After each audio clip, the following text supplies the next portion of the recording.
સોમનાથ જિલ્લાની રાજ્યપાલની મુલાકાત અન્વયે સ્થળ નિરીક્ષણ કરતા જિલ્લા કલેક્ટર એન.વી. ઉપાધ્યાય। રાજ્યપાલ આચાર્ય દેવવ્રત આગામી તારીખ 20 અને તારીખ 21 જાન્યુઆરીના રોજ સોમનાથની 2 દિવસીય મુલાકાતે પધારી રહ્યા છે।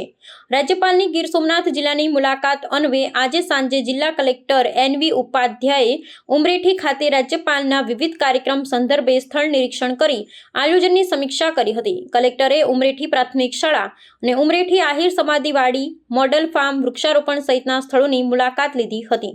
સભા સ્થળ સહિતના સ્થળોની મુલાકાત લઈ અને રાજ્યપાલના તમામ કાર્યક્રમોનું સુચારુ આયોજન થાય એ માટે વિવિધ મુદ્દાઓ પર સૂચન કરી કલેક્ટરે સંલગ્ન વિભાગના શીર્ષ અધિકારીઓને માર્ગદર્શિત કર્યા હતા।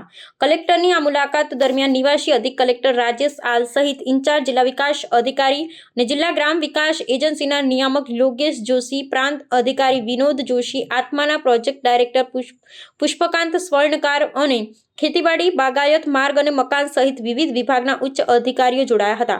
ઉલ્લેખનીય છે કે તારીખ 20ના રોજ રાજ્યપાલ વેરાવળ ખાતે આવેલી સંસ્કૃત યુનિવર્સિટી ખાતે પદવીદાન સમારોહમાં ઉપસ્થિત રહેશે। તેમજ તારીખ 21ના રોજ તાલાલા તાલુકાના ઉમરેઠી ગામમાં પ્રાકૃતિક કૃષિ પરિસંવાદ સંબોધવા સાથે ગ્રામ કલ્યાણ કાર્યક્રમમાં સહભાગી બનશે।